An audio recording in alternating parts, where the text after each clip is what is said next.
thank you to the American Farm Bureau Federation and BASF for your continued support of our summit. Now we're going to move into a discussion that I think you're really going to enjoy. I've certainly enjoyed personally reporting on this and digging into it, trying to understand what's going on in the airline industry and their interest in agriculture. This is probably not an issue that we would have been talking about 5 years ago. You'd have got nothing but some head scratching if you had. Most of us probably had never heard of the term sustainable aviation fuel. However, it is real. The airlines, and you're going to hear more about this over lunch. The airlines are serious. They really they're under a lot of pressure from investors, from customers to reduce their carbon footprint. The electric airliner is only a dream of that. They have made a pledge with the Biden administration to use 3 billion gallons, to be using 3 billion gallons of SAF by 2030. That's 10% of their total usage. For the, right now, there's a few hundred, maybe a couple hundred million at the most, if less than that.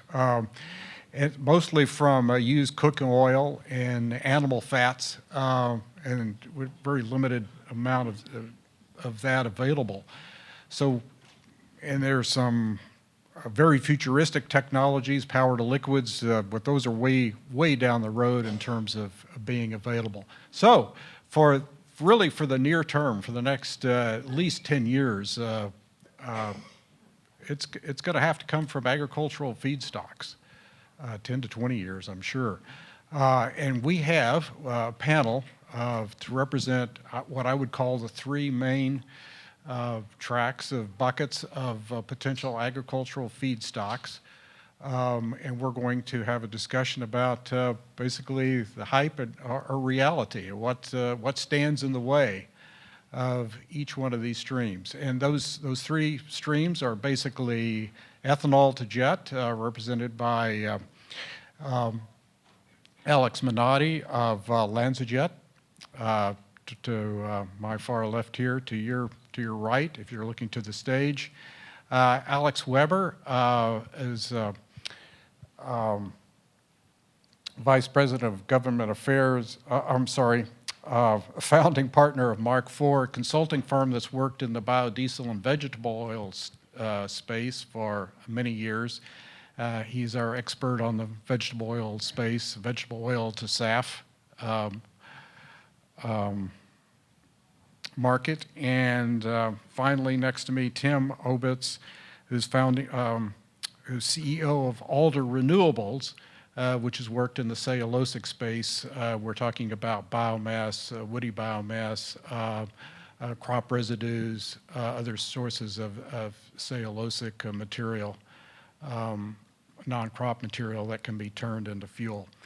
So I've asked each one of them, and Tim, I'm going to start with you to talk about your space, where you're working, and where things stand at this point, and then we're going to get into talking about the opportunities and the barriers, particularly the policy barriers as they may be.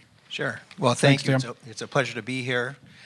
So I formerly was the president and CEO of the National Air Transportation Association, and then I went to the dark side. So I'm also a recovering attorney. So with that said, what's important for you to know is that sustainable aviation fuel is jet fuel. Alex and I have worked hard when he was at Neste and now at LanzaJet to have this misconception of what, in fact, is sustainable aviation fuel. What we're doing is we're converting residues into the chemical equivalent of jet fuel. And that's important. The beauty of where agriculture sits is that they hold the keys. You are above ground oil wells. And that's important to think about as we look at the circular economy and where we go. So what is Alder Renewables? We do an exothermic process so that we're not having to take a lot of electricity or gases or fossil fuels. to generate a biointermediate. What we do is we produce two products. One product is a biocrude that then goes to a traditional refinery. You're not having to build new refineries because that's impossible nowadays. And then we also create a paralytic sugar, which is a carbohydrate that can go through various technologies like anaerobic digestion to create RNG and upgrade into chemicals. So we are a biointermediate. What's important about jet fuel for you all to think about, because when I was at NETA and IATA and A4A and MBAA and others, all the alphabet aviation groups, we all made a commitment to get to net zero by 2050. Jet fuel has 4 hydrocarbons in it. All the current technologies that are out there have 2 of the 4. So they have to blend and become dependent upon fossil jet. And so we are in the ASTM process. We're starting the building out our first commercial plant, but we create all 4 hydrocarbons, and we've created jet fuel that's been refined with our partner Honeywell UOP that's been tested at Washington State University, which is the FAA repository, along with Southwest Research Institute, to create a life cycle carbon negative 100% drop in jet fuel. So that's where we are in the process, but we have to get through the pathway process of ASTM. Alan? Yeah, well, good morning to everybody, and I do appreciate the opportunity to be here and to speak. Really enjoyed the content already from the panels this morning. And Phil, you said I've been involved in several years. I was thinking about it the other day. It's 3 decades plus now for me in this industry, and starting off with the commercialization of biodiesel, and then a number of years ago starting to work more and more with renewable diesel, and now with the growth and the excitement in sustainable aviation fuel moving into the SAF space. And I think that whenever we start looking at the feedstocks specifically, that we'll be looking for innovation towards SAF, and specifically in the fats and oil space. To some degree, we also just need to start looking at where are the feedstocks utilized today in terms of biomass-based diesel fuel. Because it actually has been fairly routine in terms of about half of it coming from vegetable oils, Phil, as you'd mentioned, the other half coming from things such as distillers' corn oil, used cooking oil, as well as animal fats. And I think that with the excitement and growth in SAF, one of the things we have to keep in mind is just innovation in the feedstock space. So where are the fuel supplies or where are the feedstock supplies going to come from in the future? And I don't want to lose the story of innovation. I think agriculture has been very good about, if you put a stake in the ground, such as the SAF Grand Challenge, so 3 billion gallons by 2030, historically agriculture has delivered, and it has been innovation that's got us there. Just last month, I remember listening to Jennifer Zimkowitz from Bayer, and she was talking about how innovation has occurred, and I think we can say that biofuels has helped drive innovation. If you think about just our commodities that are out there, such as corn and soybeans, at least a 30% increase over the last 2 decades in terms of productivity on a per acre basis, which can help feed the alcohol to jet space as well. That same innovation, for anybody that last week was looking at the billion tons update from the Department of Energy, hopefully you noticed that there's some new kids on the block in terms of oil seeds. So there was an entire chapter dedicated to pennycress, camelina, and Brassica carinata. So 3 new oil seeds, each of them very unique in terms of how they fit into a grower's rotation, but also very similar in a couple of traits. One, that they help to improve soil health, and the second, in the fact that those crops are being grown on acres on a farm that was otherwise not in production. So those are a couple of very strong traits. A crop that was not part of that billion-ton update was winter canola. So it's a crop I think that kind of fits that same mold as a winter annual oilseed in terms of the fact that it increases soil health, but also is being produced on an acre that wasn't under production. And just to kind of overview those crops to set the stage, very complementary from a geographic perspective. So if you think about camelina, being produced primarily starting up in the Pacific Northwest, and then moving from the high plains all the way down to the southern plains, like into Texas. Covercress, which I think you can think of as domesticated pennycress, so through advanced breeding and gene editing, they've changed the traits in pennycress. It's a crop that is primarily will be grown in the Midwest between corn soybean rotations. Moving to the Mid-South, where winter canola has the opportunity to increase acres. And then finally, to the southern tier of states, so think from Texas over to Florida, is an area where we could see Brassica carinata moving into that category. So I think that's just a good introduction to the three crops or the three oilseeds I think we'll see into the future. And when I look into the future with the SAF Grand Challenge specifically, thinking about 3 billion gallons over this time frame over the next 6 years, I do think that fats and oils will play a heavy role in meeting that initial challenge, and look forward to the questions. And Alex, you all, LanzaJet just opened a couple of months ago, opened your plant in Georgia, producing what, about 10 million gallons, I believe, of ethanol to jet? Yes, correct. Great to be here today. Alex Menotti, VP of Government Affairs, Policy and Sustainability at LanzaJet. LanzaJet is the world's first commercial producer of alcohol-to-jet sustainable aviation fuel. And as was mentioned, we just in January opened that world's first commercial plant down in Soperton, Georgia, 10 million gallons per year of ethanol to both jet fuel and diesel. Our technology can take any low carbon ethanol.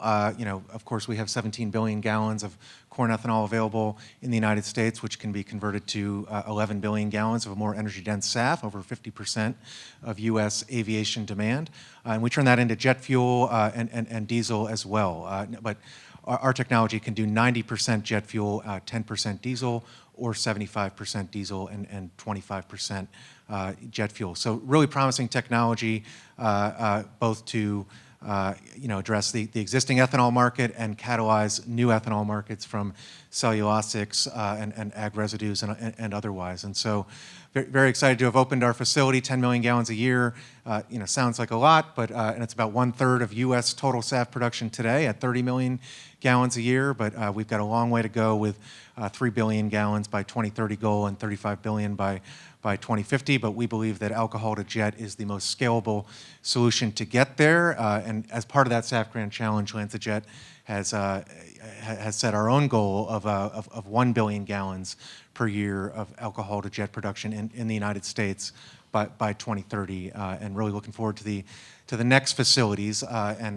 We have a bunch of investors in our company, including LanzaTech, Shell, Mitsui, British Airways, and Suncor, and all of them have committed to follow-on facilities that will be much larger than 10 million gallons per year. But we are in commissioning right now, and just about to start up our first production, and looking forward to that, and then the follow-on plants in the coming years. Looking forward to the discussion. Thank you.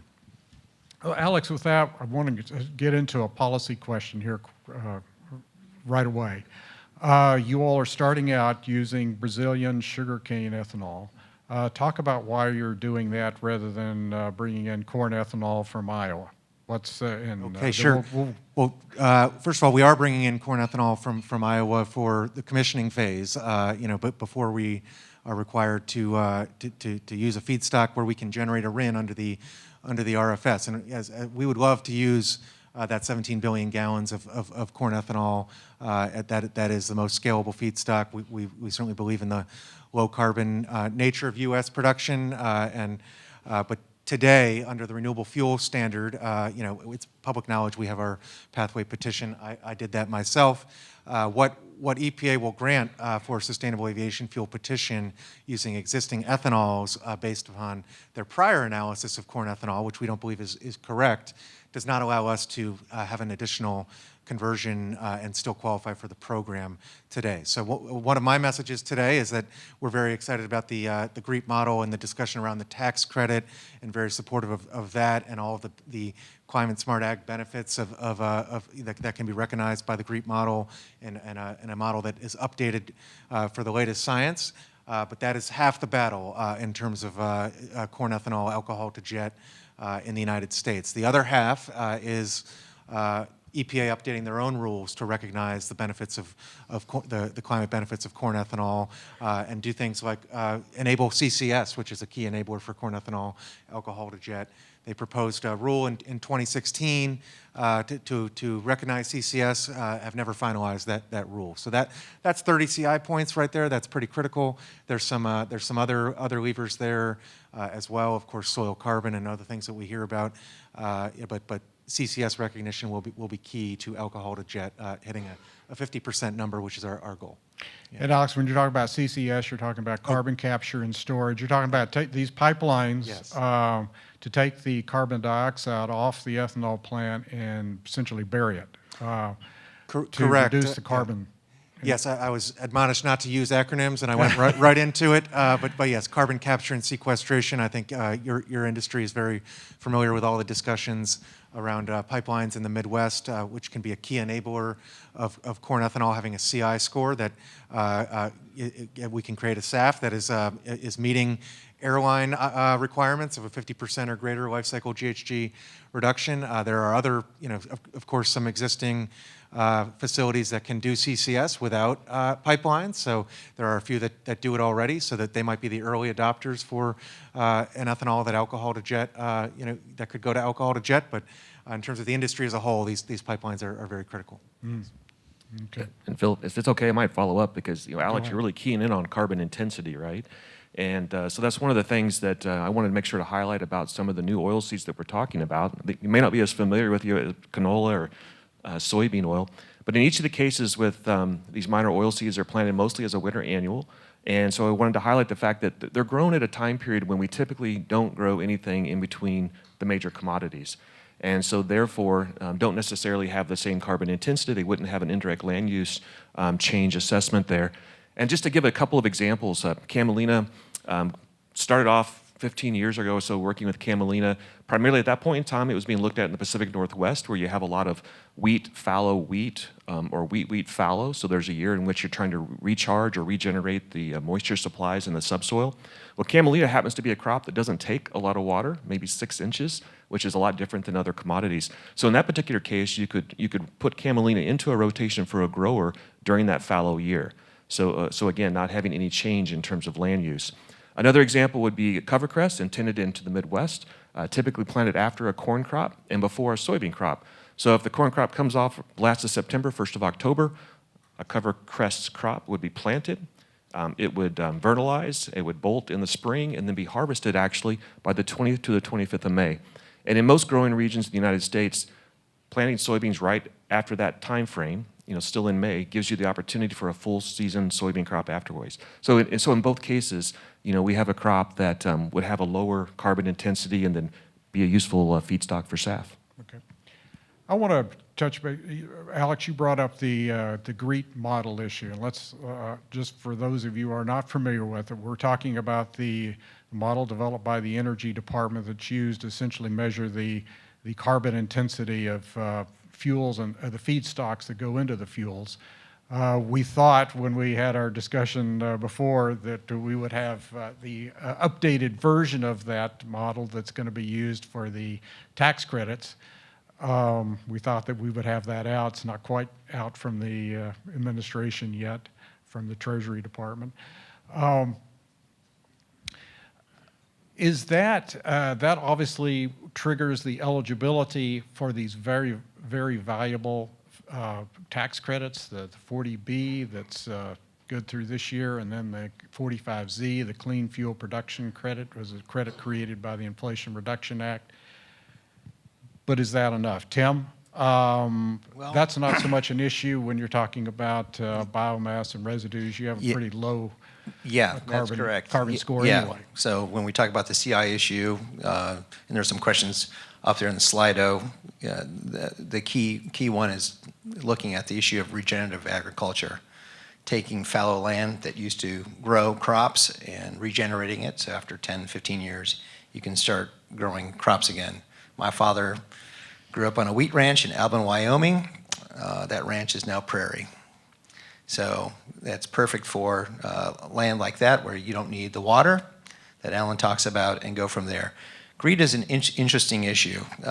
You look at what's happening over in Europe versus what's happening here, and it's we're headed for a clash, probably at ICAO.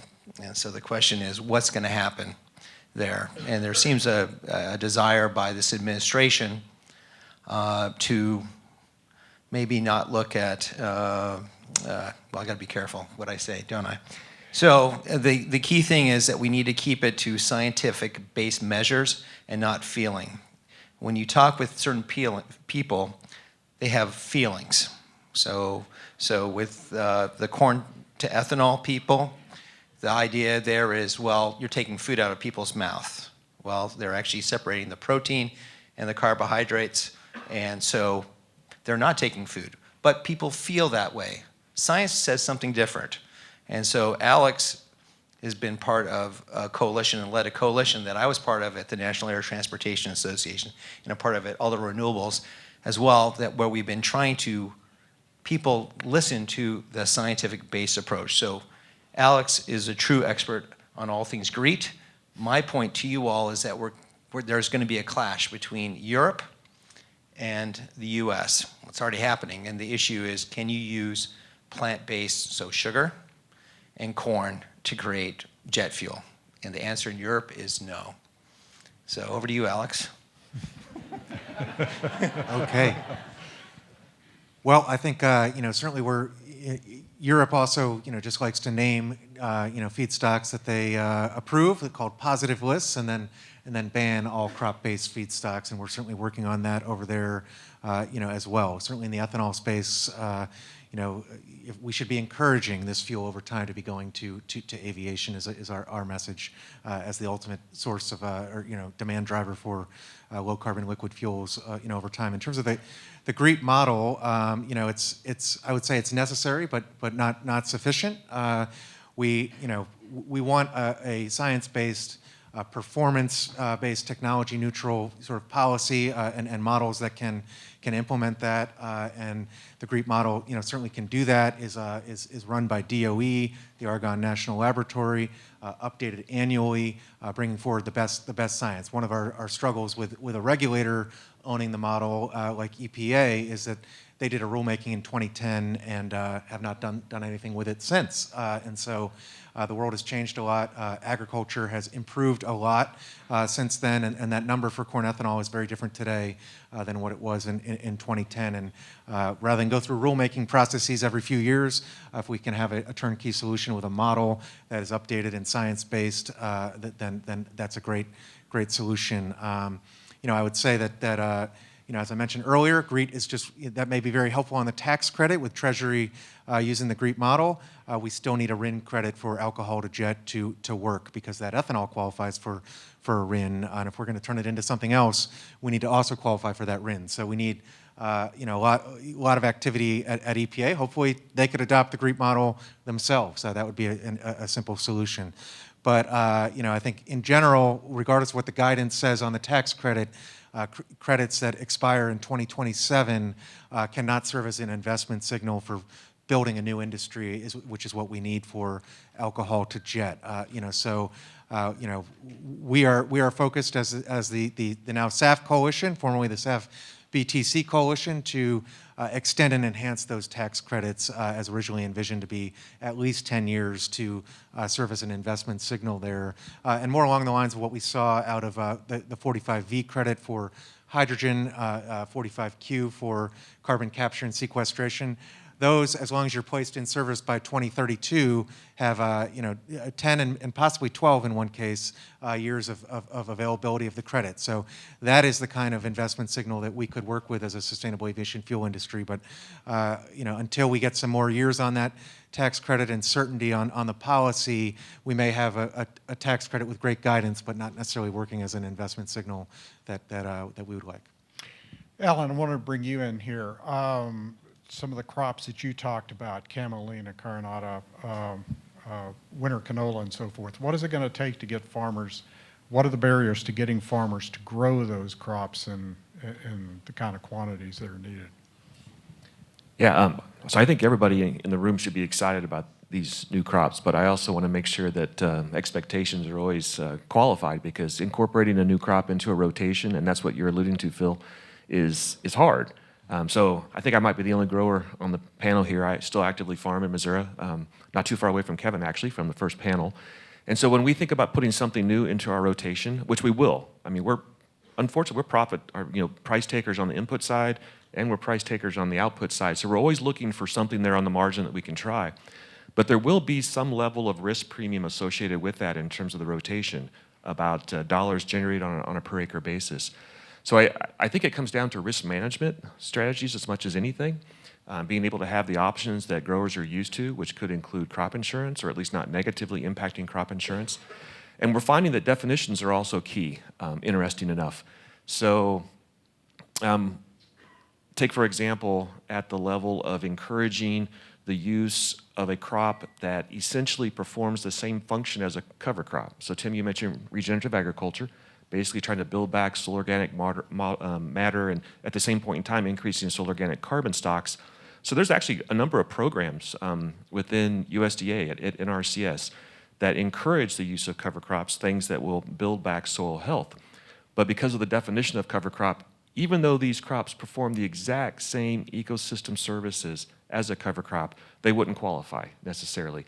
And those programs could be a boost to be able to get farmers to be able to try this crop for the first time. So it comes down to things like crop insurance, participation, definitions in existing programs, and then things that maybe people don't think about, which is just like options to be able to use chemicals or herbicides for weed control.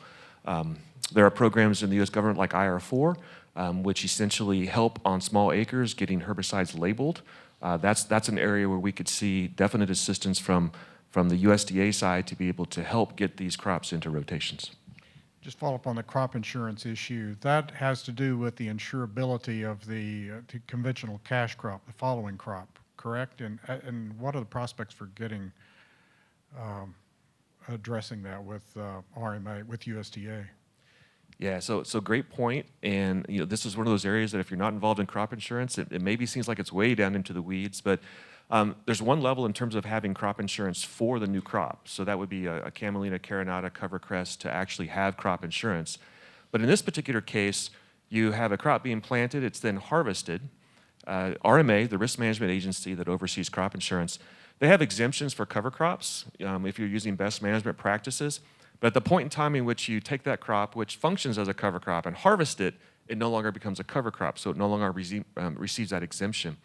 And so even if you're planting, for example, a soybean crop in May, which is well within the definition window of when crop insurance is available, it calls into question the level of crop insurance which is available to the grower.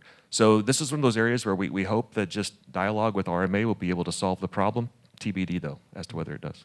Okay. I want to get to our questions from the audience, and we knew we get this one, and that's a food versus fuel question. And the questioner wants to know what policy safeguards are in place to make sure that we don't let the demand for renewable fuels erode our food security, compete with our food needs. Who wants to start with that one? Alex?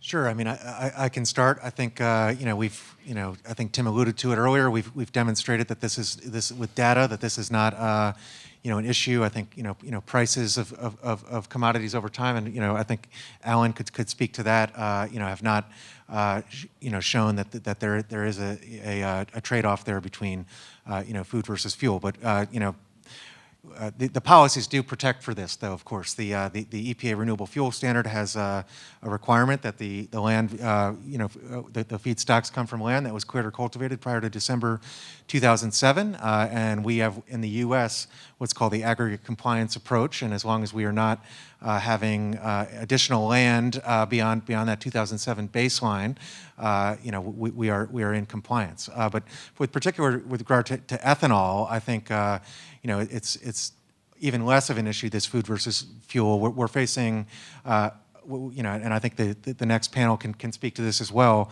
a lot of excess ethanol and demand destruction from light-duty electrification and alcohol to jet can solve a lot of problems, frankly, in that area, and take up all of that excess, demand there for on the ethanol side. So, I think the food versus fuel, we're not, at least initially, talking about huge amounts of additional ethanol. We're talking about where over time do we put that existing ethanol as light duty electrifies. We think that that aviation is a great outlet for that, and so it's really in some ways status quo. In terms of the existing ethanol, can have some additional benefits going into aviation, and certainly over time, and we'd like to see that. So thank you. What about the vegetable oil space? Obviously, a lot of demand for renewable diesel, partly, mostly driven by California and its low carbon fuel standard. You're talking about crops, though, that are not competing with, they're not currently grown. Yeah, exactly. You just nailed it. So two things. And so in each of these cases, we have a crop which is being grown on an acre, which actually wasn't employed, so to speak. So, I mean, if we're Alex's plant, that's the same as having capital assets that are sitting there, and we decided to add another shift, basically, to be able to spread out those assets. And so all these crops that we're talking about in terms of camelina, covercress, carinata, these are all additive supplies. And if you think about it, these are oil seeds. So every time that you produce the oil that can be turned into SAF, you're also producing a protein at the same point in time. You're actually adding to the food supply as we're going. And again, I want to underscore, it's a story we have to tell in we should be proud of the story of innovation in agriculture.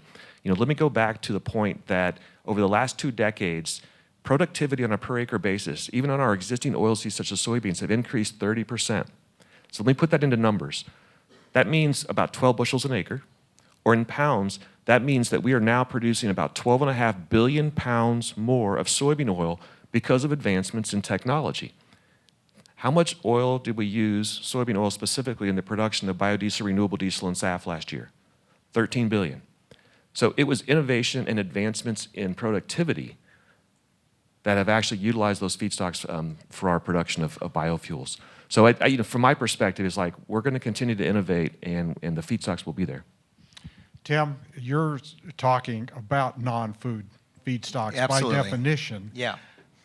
A couple of questions here. One, we had a question about what kind of ag residues are we Sure. talking about here? Sure. But the other question is, and we had a part of an RFS, a mandate for cellulosic biofuels for basically biomass fuels. Sure. It was created in 2007.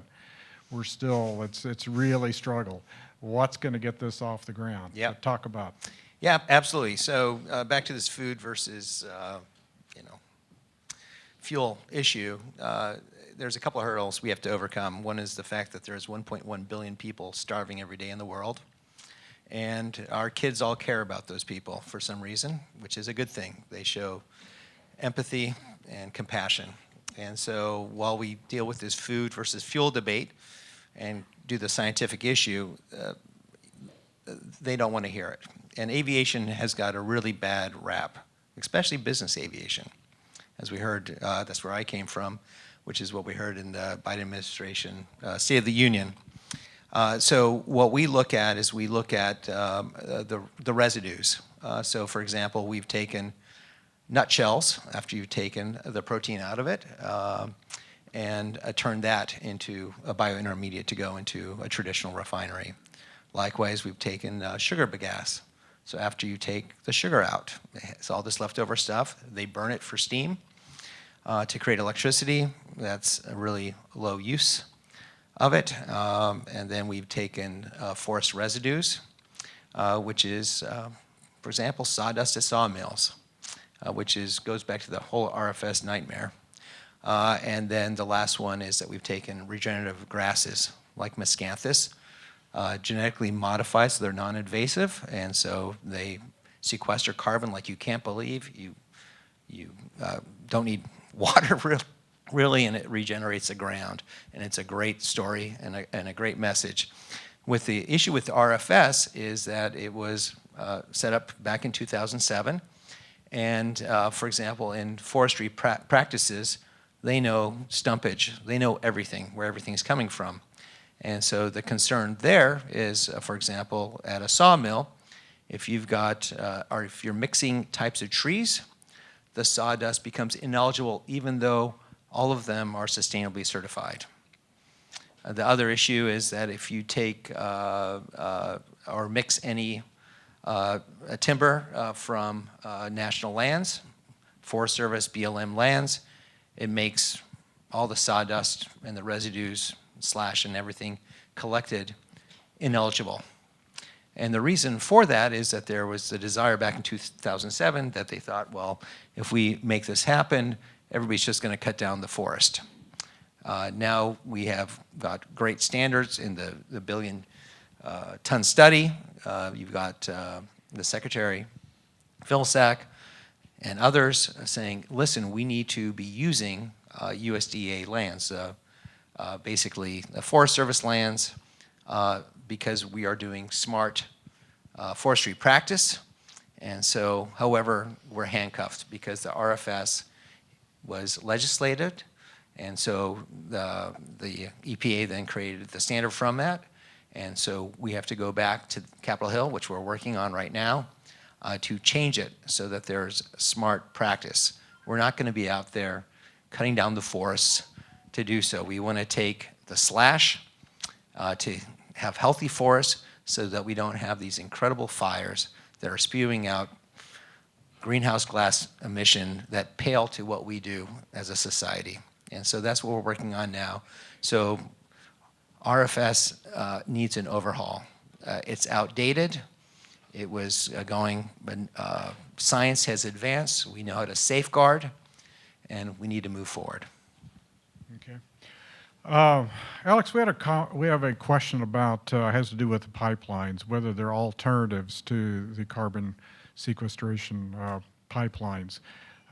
Someone's wondering if paying for cover cropping. I think cover cropping is all part of the mix of things you're going to have to do to qualify into even the GREET update, right? Are there alternatives, or are we going to force ethanol to jet to be produced on the coast where it's either imported sugar cane or it's easier to build carbon sequestration pipelines? I think the beauty of alcohol to jet is that we can make ethanol from a lot of things. And just on the ag residue point, we're excited about things like corn fiber, corn stover as well. Southwest Airlines just invested in LanzaJet, to support their company, Sapphire Renewables, which will has a goal of I think 7 billion gallons of corn stover ethanol by 2035 or so. I'm not exactly sure what that year is, but I would say that carbon capture can. There's a couple ways we can get to the CI numbers, the carbon intensity numbers, a lot of different ways. There's many levers, ag practices, renewable energy, use RNG, renewable natural gas in the process, use solar, reduce your fertilizer use. There's many levers to pull. I would say the biggest one is carbon capture and sequestration, which is 30 plus carbon intensity points out of a baseline of about 90. But you don't necessarily need the pipeline to do that. As I mentioned, there are ethanol facilities that have the right geology to do that.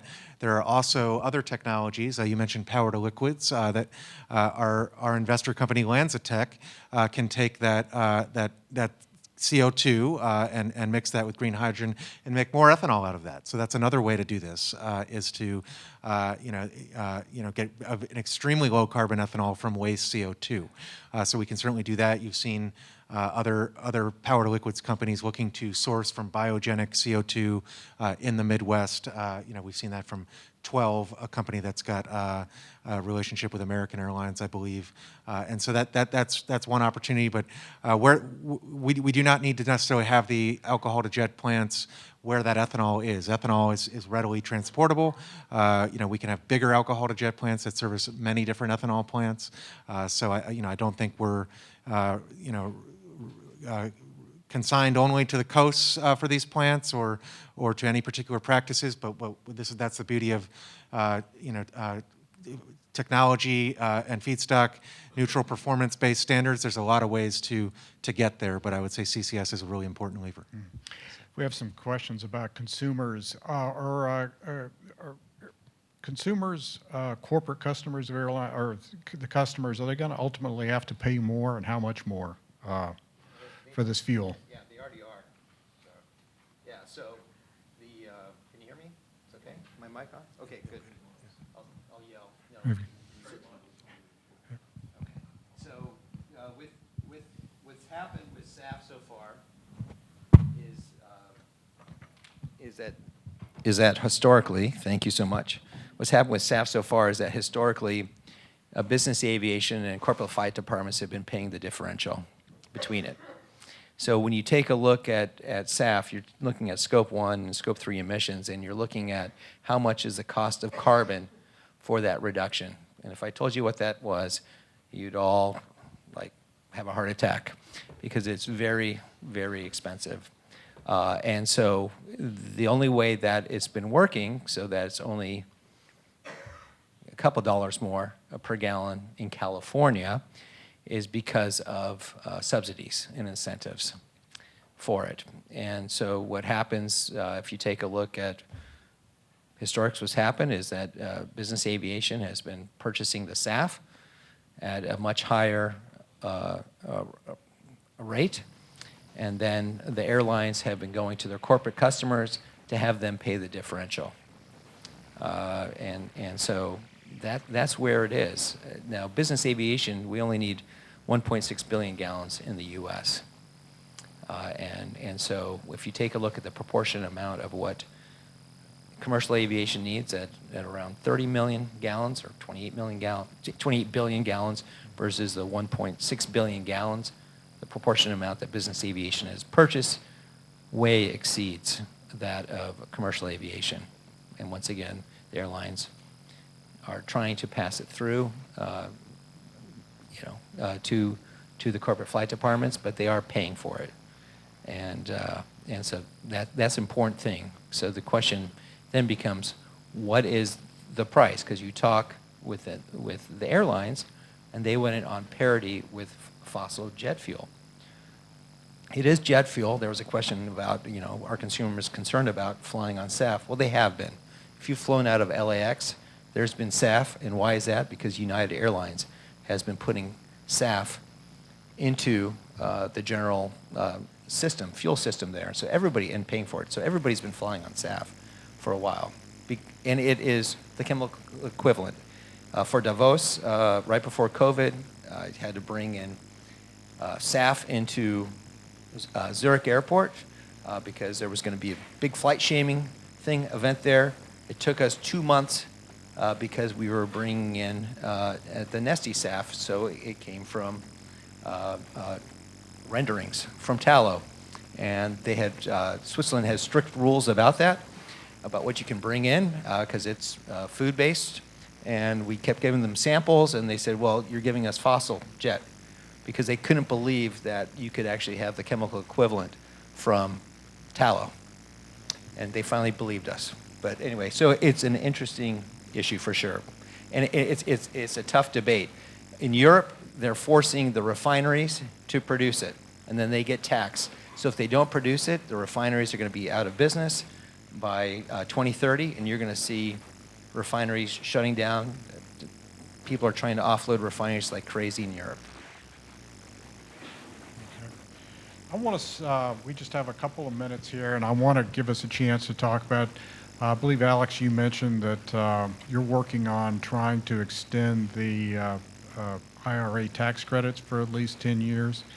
Beyond the IRA tax credits, I want each one of you to address this. What is the one most critical legislative or policy change that, in your view, needs to be made to facilitate, to make sure that the sector that you're working in takes off in terms of SAF production and usage?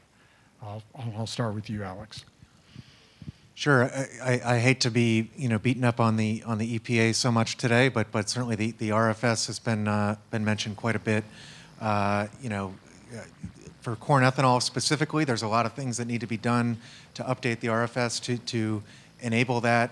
Recognition of CCS is one. Just the standard baseline analysis on corn ethanol, and what its life cycle reductions are needs to be updated from 2010. But in general, beyond alcohol to jet, I think what we need for the sustainable aviation fuel to take off, beyond the tax credits and otherwise, is equivalent access to the credit regimes that the ground transportation fuel has. That is, I mentioned in our prep call that there's a reason we have 3 billion gallons of renewable diesel and very similar fuel not the fuel that we make, but the HEFA fuel that from waste oils and from oil seeds is under 30 million gallons. And why is that? It's because there's a significant opportunity cost for that producer to make a SAF versus to make a renewable diesel. And I think we need to look at that and address those policy disincentives to sustainable aviation fuel, and we can get a long way towards that 3 billion goal, certainly. Alan? Oh, I'm sorry, we have another one here. No, we're good. So I'm going to just comment not about SAF, but specific to the crops of which I introduced that are new oil seeds for the rotation, and maybe pull it down from a congressional to more administrative level, and just to say that to have USDA to continue to work with those groups, with those companies working to commercialize, so that growers have the same risk management options for these new crops as they would with their traditional commodities. And I think that'll go a long way towards attracting acres. Mm-hmm. Tim, you have the last word. Oh, that's problematic. So so Alex is absolutely correct. The RFS needs to be fixed, and the scheme of renewable diesel and ground, where I hate to say the word mandates are there. I fought against mandates as head of NATA, but that is a reality. On the non-policy side of the House, once the novel technologies get vetted out and the majors come in, it'll take off. And so that's probably in 3 or 4 years where that will happen. And if they're forced to do it, they'll do it because they want to preserve their assets in the U.S. Thank you. Join me in thanking this panel.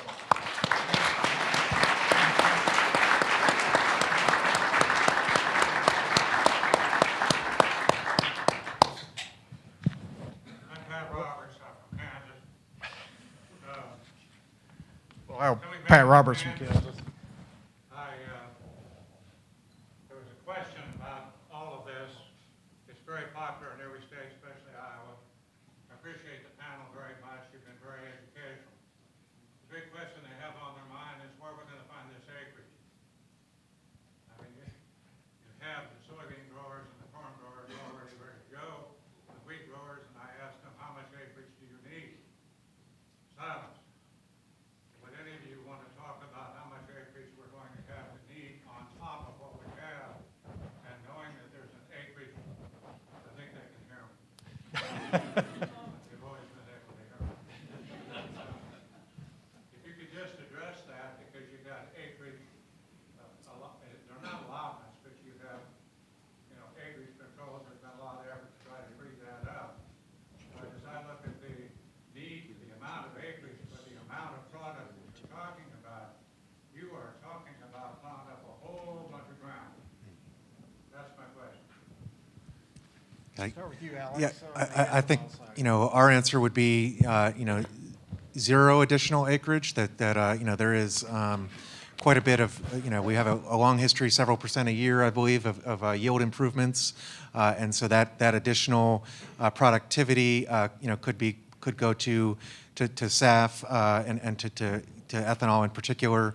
But I would say that in terms of it's where we put our biofuel and thinking about what is the best place to put it.